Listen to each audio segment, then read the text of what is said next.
जब कोई आपसे आपकी मेहनत की कमाई मांगता है तो शर्म उन्हें आनी चाहिए, लेकिन शर्मिंदा आप होते हैं। क्यों? क्योंकि आप इमोशनल ब्लैकमेल का शिकार हैं। आज हम इस डर को जड़ से खत्म करेंगे। मैं आपको वो 5 सवाल दूंगा जिन्हें पूछते ही मांगने वाला दुम दबाकर भाग जाएगा।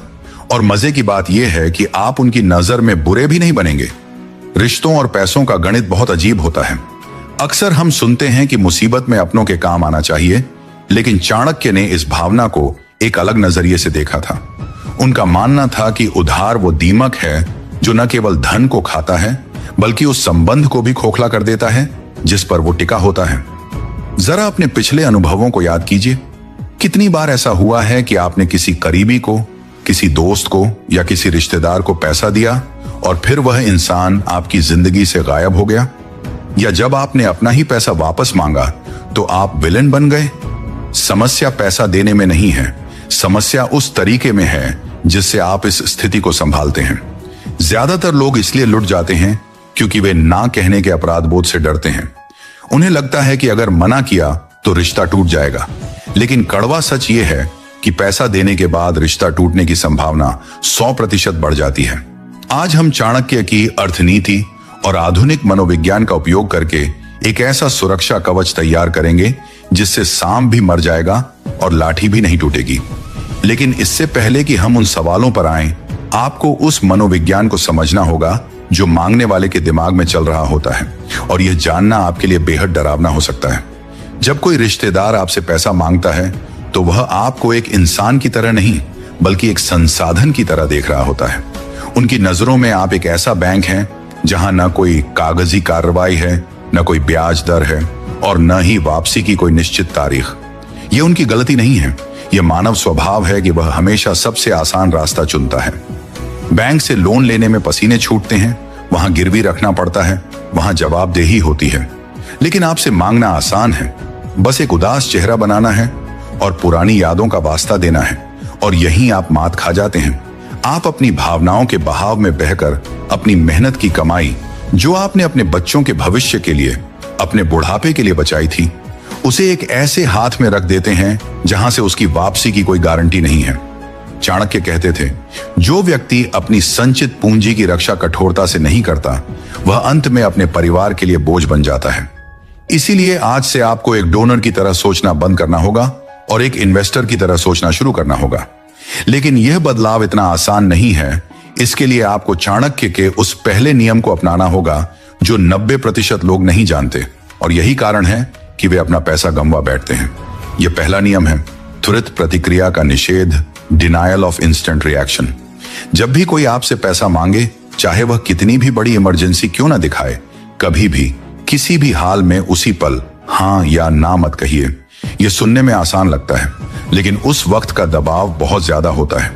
सामने वाला रो रहा हो सकता है, गिड़गिड़ा सकता है, कसम खा सकता है, लेकिन आपको पत्थर बन जाना है। आपको बस एक ही वाक्य बोलना है, मैं समझ सकता हूं कि आप परेशानी में हैं, लेकिन मेरा पैसा अलग अलग जगह इन्वेस्टेड है। मुझे अपने अकाउंट्स चेक करने होंगे और अपनी पत्नी या पिता से बात करनी होगी। मैं आपको कल बताता हूं। यह 24 घंटे का नियम आपका सबसे बड़ा हथियार है।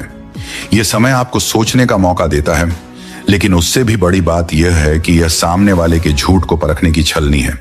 अगर उनकी जरूरत वाकई जीवन मरण की होगी तो वे 24 घंटे का इंतजार नहीं करेंगे, वे किसी और के पास जाएंगे। लेकिन अगर वे जुआ, सट्टा या किसी फालतू खर्चे के लिए पैसा मांग रहे हैं तो वे इंतजार करेंगे। यह 24 घंटे का अंतराल उन्हें यह संकेत दे देता है कि आप आसान शिकार नहीं हैं। आप पैसा जेब में रखकर नहीं घूम रहे हैं। लेकिन याद रखिए, समय मांगना सिर्फ एक ढाल है, तलवार नहीं। असली खेल तो तब शुरू होता है जब 24 घंटे बीत जाते हैं और उनका दोबारा फोन आता है। अब आपको वो करना है जो एक बैंक करता है, लेकिन अपनी शर्तों पर। अब हम उस चरण में प्रवेश कर रहे हैं जिसे चाणक्य जासूसी या सत्यापन कहते थे। जब 24 घंटे बाद वे आपसे दोबारा संपर्क करें तो आपको डिफेंसिव नहीं होना है। आपको सफाई नहीं देनी है कि आपके पास पैसा क्यों नहीं है। इसके बजाय आपको ऑनफेंसिव होना है। आपको सवाल पूछने हैं, और ये सवाल ऐसे होने चाहिए जो उनकी नीयत को नंगा कर दें। जब कोई बैंक लोन देता है तो वह यह नहीं पूछता कि आपको कितना दुख है, वह पूछता है कि आप इसे चुकाएंगे कैसे। आपको भी ठीक यही करना है, लेकिन इसे पूछने का तरीका बहुत ही रणनीतिक होना चाहिए ताकि आप रूड न लगे। आपको उनसे पहला सवाल यह पूछना है, भाई मैं मदद करने की कोशिश कर सकता हूं, लेकिन मुझे अगले 3 महीनों में यह पैसा एक जरूरी प्रीमियम भरने के लिए वापस चाहिए होगा। तो आपके पास पैसा वापस लौटाने का एग्जैक्ट प्लान, रीपेमेंट प्लान क्या है? आपके पास पैसा कहां से आने वाला है? यह सवाल एक मनोवैज्ञानिक बम है। ध्यान दीजिए, आप यह नहीं पूछ रहे कि कब दोगे, आप पूछ रहे हैं कि कहां से दोगे। जो इंसान ईमानदार होगा उसके पास एक ठोस योजना होगी, जैसे कि मेरी एफडी मैच्योर होने वाली है या मेरी सैलरी आने वाली है। लेकिन जो इंसान आपको ठगने आया है वह इस सवाल से हक पका जाएगा। वह गोल मोल बातें करेगा। अरे भाई तुम चिंता मत करो, दे दूंगा ना, या मुझ पर भरोसा नहीं है क्या? जब वह ऐसा कहे तो समझ जाइए कि खतरा है।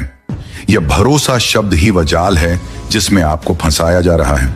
यहां आपको चाणक्य की क्रूर स्पष्टता का उपयोग करना होगा। आपको उनकी आंखों में देखकर या फोन पर सधे हुए स्वर में कहना है, भरोसा तो भगवान पर भी है, लेकिन प्रसाद तो लाइन में लगकर ही मिलता है। देखो, हमारे रिश्ते की अहमियत पैसे से ज्यादा है। अगर तुम्हारे पास लौटाने का कोई ठोस जरिया नहीं है और तुम पैसा नहीं लौटा पाए, तो मुझे पैसा खोने का दुख नहीं होगा, मुझे तुम्हें खोने का दुख होगा। और मैं इस रिश्ते को पैसे की वजह से खराब नहीं करना चाहता। देखिए, आपने क्या किया? आपने ना नहीं कहा, आपने बस गेंद उनके पाले में डाल दी। आपने यह साबित कर दिया कि आप पैसे के लालची नहीं हैं, आप रिश्ते के रक्षक हैं। यह तर्क उन्हें निरुत्तर कर देता है। वे आपसे बहस नहीं कर सकते क्योंकि आपने रिश्ते को ढाल बना लिया है। लेकिन सावधान रहिए, कुछ लोग बहुत ढीठ होते हैं। वे कहेंगे, नहीं नहीं, पक्का दे दूंगा, कसम से। ऐसे जिद्दी मांगने वालों के लिए चाणक्य ने एक ऐसा ब्रह्मास्त्र बताया था जो उनकी सारी हेकड़ी निकाल देगा। और वो तरीका इतना अचूक है कि उसे सुनने के बाद आप हैरान रह जाएंगे। यह ब्रह्मास्त्र है संपत्ति का बंधन, या जिसे आधुनिक भाषा में हम कोलेटरल कहते हैं। चाणक्य स्पष्ट कहते थे, बिना प्रमाण और बिना बंधक के दिया गया धन रेत में गिराए गए पानी के समान है, उसका वापस आना असंभव है। अगर सामने वाला व्यक्ति अपनी कस्मों और वादों पर इतना ही पक्का है, अगर उसे 100% यकीन है कि वह पैसा लौटा देगा, तो उसे आपको कोई गारंटी देने में डर क्यों लगना चाहिए? यहां आपको अपनी भावनाओं को किनारे रखकर एक व्यापारी की तरह बात करनी होगी। आपको कहना है, देखो भाई, नियम तो नियम होते हैं, मैं तुम्हें पैसा दे दूंगा, लेकिन मेरे असूल कहते हैं कि बड़ी रकम के बदले कुछ सुरक्षा होनी चाहिए। तुम मुझे एक पोस्ट डेटेड चेक दे दो या अपनी कोई कीमती चीज मेरे पास रखवा दो। जैसे ही आप यह शर्त रखेंगे, 99% लोग नाराज हो जाएंगे। वे कहेंगे, अरे तुम्हें मुझ पर शक है, हम बचपन के दोस्त हैं, हम रिश्तेदार हैं। यहां आपको विचलित नहीं होना है। यह उनका गुस्सा नहीं, उनकी चोरी पकड़े जाने का डर बोल रहा है। जो इंसान चेक साइन करने से डरता है, वह आपके पैसे वापस करने की नीयत नहीं रखता। चाणक्य नीति कहती है कि शर्म संकोच को त्याग कर जो व्यक्ति धन के व्यवहार में कठोर रहता है, वही सुखी रहता है। अगर वे गारंटी देने से मना करते हैं, तो समझ लीजिए कि आपने अपना पैसा डूबने से बचा लिया। उन्हें नाराज होने दीजिए, क्योंकि एक नाराज रिश्तेदार एक बेईमान देनदार से कहीं बेहतर है। लेकिन कुछ स्थितियां ऐसी होती हैं जहां आप सीधे तौर पर गारंटी नहीं मांग सकते। मान लीजिए वे आपसे उम्र में बड़े हैं या रिश्ता बहुत नाजुक है। ऐसी स्थिति के लिए चाणक्य ने परोक्ष मनाही, इनडायरेक्ट डिनायल की तकनीक सुझाई थी, जिसे आज हम तृतीय पक्ष का बहाना कह सकते हैं। इस तकनीक में आपको ना नहीं कहना है, बल्कि किसी और को विलेन बना देना है। आपको कहना है, चाचा जी या भाई साहब, मैं तो अभी आपको कैश दे देता, लेकिन क्या करूं, मेरा सारा फाइनेंस मेरी पत्नी या मेरे पिताजी संभालते हैं। उन्होंने सख्त हिदायत दी है कि अभी हाथ तंग रखना है। अगर मैं उनसे पूछे बिना पैसा निकालूंगा तो घर में महाभारत हो जाएगी। देखिए, आपने कितनी चालाकी से खुद को अच्छा इंसान बनाए रखा और मना भी कर दिया। अब अगर वे जिद करेंगे तो वे आपसे नहीं, आपके सीए या पत्नी से लड़ रहे होंगे, जो वहां मौजूद ही नहीं है। यह तरीका आपको सीधे टकराव से बचाता है। चाणक्य कहते थे कि बुद्धिमान व्यक्ति वही है जो सांप को भी मार दे और अपनी लाठी पर आंच भी ना आने दे। लेकिन मान लीजिए कि सामने वाला बहुत ही चतुर है। वह कहता है, ठीक है, अपनी पत्नी से बात कर लो, मैं इंतजार कर रहा हूं। अब वे आपके घर के दरवाजे पर खड़े हैं। यहां आपको चाणक्य का अगला और सबसे पेचीदा दांव खेलना होगा, कमी का भ्रम, द इल्यूजन ऑफ स्कैर्सिटी। लोग आपसे पैसा इसलिए मांगते हैं क्योंकि उन्हें लगता है कि आपके पास नकद कैश पड़ा है जो सड़ रहा है। आपको इस भ्रम को तोड़ना होगा। आपको उन्हें यह विश्वास दिलाना होगा कि आपके पास संपत्ति तो है लेकिन वह उपलब्ध नहीं है। आपको कहना है, यार पैसा तो था लेकिन अभी पिछले हफ्ते ही मैंने सारा पैसा एक फिक्स्ड डिपॉजिट में या जमीन की किश्त में डाल दिया है, वह पैसा लॉक हो चुका है। अब यहां एक ट्विस्ट आता है जो उनकी हिम्मत तोड़ देगा। आपको कहना है, मैं वह एफडी तुड़वाकर तुम्हें पैसा दे सकता हूं, लेकिन बैंक का नियम है कि समय से पहले तुड़वाने पर 10% की पेनल्टी लगेगी। यानी अगर मैं 1 लाख निकालूंगा तो मुझे 10,000 का नुकसान होगा। अगर तुम यह 10,000 का नुकसान भरने को तैयार हो तो मैं अभी जाकर पैसा निकलवा लेता हूं। यह एक मास्टर स्ट्रोक है।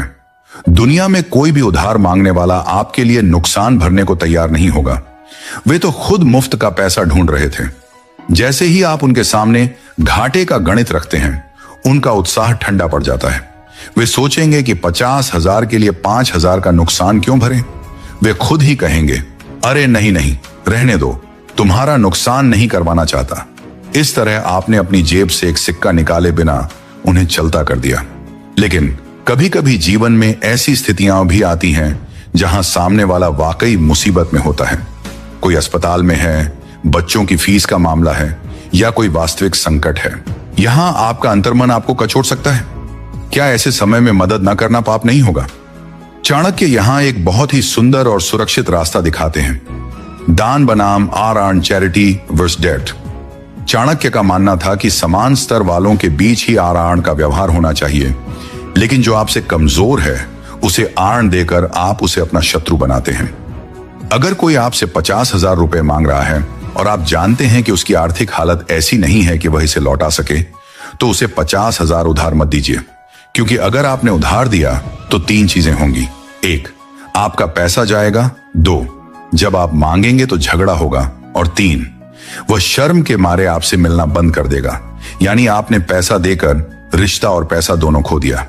इसके बजाय रणनीतिक उदारता का प्रयोग करें। उनसे कहिए, भाई मेरी हालत अभी 50,000 देने की नहीं है क्योंकि मेरा पैसा फंसा हुआ है, लेकिन मैं तुम्हारी परेशानी समझता हूं। मैं तुम्हें 5,000 या 10,000 रुपए दे सकता हूं और तुम्हें इसे वापस करने की जरूरत नहीं है। ये मेरी तरफ से तुम्हारे लिए छोटी सी मदद है, इसे रख लो। ये कदम जादुई है। इसके मनोवैज्ञानिक प्रभाव को समझिए। पहला, आपने अपनी जेब से 50,000 जाने से बचा लिया। आपने सिर्फ 5 से 10,000 खर्च किए। दूसरा, आपने उस व्यक्ति की नजर में अपनी इज्जत कई गुना बढ़ा ली। आपने उसे कर्जदार नहीं बनाया, आपने उसकी मदद की। तीसरा और सबसे महत्वपूर्ण, आपने भविष्य के लिए एक लक्ष्मण रेखा खींच दी। जिस व्यक्ति ने आपसे दान लिया है, उसकी अंतरात्मा उसे दोबारा आपसे बड़ी रकम उधार मांगने की अनुमति नहीं देगी। वह अगली बार 1 लाख मांगने से पहले 100 बार सोचेगा, क्योंकि उसके दिमाग में यह बात बैठ गई है कि पिछली बार इन्होंने मुफ्त में मदद की थी, अब और मांगना बेशर्मी होगी। इसे कहते हैं छोटी कीमत चुकाकर बड़ी मुसीबत से हमेशा के लिए छुटकारा पाना। लेकिन दोस्तों, यह सब तब काम आता है जब बात छोटे मोटे उधार की हो। क्या हो अगर कोई आपसे आपके बिजनेस के लिए, घर खरीदने के लिए या किसी बड़ी डील के लिए लाखों रुपए मांग ले? यहां दान की नीति काम नहीं आएगी। यहां अगर आप जरा भी चूके तो आप सड़क पर आ सकते हैं। ऐसे बड़े मगरमच्छों निपटने के लिए चाणक्य ने कागजी व्यूह, डॉक्यूमेंटेशन ट्रैप की रचना की थी। यह एक ऐसा जाल है जिसमें फंसकर अच्छे अच्छे चालाक रिश्तेदार भी भाग खड़े होते हैं, और अगर वे नहीं भागे तो यह जाल यह सुनिश्चित करेगा कि आपकी गर्दन हमेशा सुरक्षित रहे। यह अंतिम और सबसे निर्णायक चरण है, जिसे न जानने के कारण आज हजारों परिवार अदालतों के चक्कर काट रहे हैं। जब रकम बड़ी हो तो रिश्ते की मर्यादा को कागज की मर्यादा से छोटा मत समझिए। चाणक्य कहते थे, लेखन के बिना किया गया कोई भी बड़ा व्यवहार भविष्य में विवाद का बीज बोता है। अगर कोई रिश्तेदार बिजनेस या प्रॉपर्टी के नाम पर लाखों मांग रहा है, तो आपको अपनी भावुकता को पूरी तरह खत्म करके एक प्रोफेशनल बन जाना होगा। आपको सीधे कहना है, मैं तैयार हूं, लेकिन इतनी बड़ी रकम के लिए मुझे और मेरे सीए को एक लिखित एग्रीमेंट और एक पोस्ट डेटेड चेक चाहिए होगा। यह सिर्फ एक औपचारिकता है ताकि मेरे टैक्स रिकॉर्ड साफ रहें। ध्यान दीजिए, आपने इसे शक का नाम नहीं दिया, आपने इसे टैक्स और कानून का नाम दिया। कोई भी रिश्तेदार, चाहे वह कितना भी करीबी क्यों ना हो, अगर उसकी नीयत साफ है तो उसे कागज पर साइन करने में कोई दिक्कत नहीं होनी चाहिए। लेकिन अगर वह बहाने बनाने लगे, अरे अपनों के बीच कैसी लिखा पड़ी, या क्या तुम्हें मेरी जुबान पर भरोसा नहीं, तो समझ जाइए कि आप एक बहुत बड़े खतरे से बाल बाल बच गए हैं। यह इनकार ही उनका असली चेहरा है। आपको बस मुस्कुरा कर कहना है, जुबान की कीमत तो है, लेकिन कानून जुबान नहीं, कागज मानता है, और मैं कानून के खिलाफ नहीं जा सकता। यहां आप कठोर नहीं बल्कि समझदार साबित होते हैं। और अंत में चाणक्य की सबसे कड़वी लेकिन सच्ची सीख, रिश्ते की कीमत तय करना। कभी कभी आपको यह कठोर निर्णय लेना ही पड़ता है कि क्या यह रिश्ता इतना कीमती है कि इसके लिए पैसा गंवाया जाए। अगर कोई व्यक्ति सिर्फ इसलिए आपसे रिश्ता तोड़ देता है क्योंकि आपने उसे पैसा नहीं दिया, तो विश्वास कीजिए, वह रिश्ता कभी था ही नहीं। वह केवल एक सौदा था जो आपके इनकार करते ही टूट गया। ऐसे खोखले रिश्तों का बोझ ढोने से बेहतर है कि आप अकेले चलें और अपनी मेहनत की कमाई सुरक्षित रखें। चाणक्य नीति सिखाती है कि स्वयं की रक्षा ही सर्वोच्च धर्म है। जब आप अपनी आर्थिक सीमाओं की रक्षा करते हैं तो आप असल में अपने और अपने परिवार के भविष्य की रक्षा कर रहे होते हैं। ना कहना स्वार्थ नहीं है, यह आत्मसम्मान है, यह साहस है। और याद रखिए, दुनिया उसी का सम्मान करती है जो अपने संसाधनों का सम्मान करता है। जो हर किसी के लिए अपनी तिजोरी खोल देता है, लोग उसे दानी नहीं, मूर्ख कहते हैं। और इतिहास गवाह है कि मूर्खों के पास लक्ष्मी कभी नहीं टिकती। तो आज से जब भी वह फोन की घंटी बजे और कोई उधार मांगे तो घबराइए मत। गहरी सांस लीजिए और चाणक्य के इन 5 नियमों को याद कीजिए। समय मांगना, सवाल पूछना, कमी का भ्रम पैदा करना, छोटा दान देना और कागजी कार्रवाई करना। आप पाएंगे कि ना कहना दुनिया का सबसे मुश्किल काम नहीं बल्कि सबसे सुकून देने वाला काम है। अगर आज आपको चाणक्य की इस फाइनेंशियल डिफेंस स्ट्रेटेजी में अपनी समस्या का समाधान मिला है तो अभी कमेंट बॉक्स में माय मनी माय रूल्स लिखें। यह एक संकल्प होगा कि आज से आप किसी को भी अपनी मेहनत की कमाई का दुरुपयोग नहीं करने देंगे। और हां, इस वीडियो को अपने उन दोस्तों और परिवार वालों के साथ जरूर शेयर करें जो अपनी शराफत की वजह से अक्सर ठगे जाते हैं। शायद यह वीडियो उनकी जिंदगी भर की कमाई बचा ले। चैनल को सब्सक्राइब करना न भूलें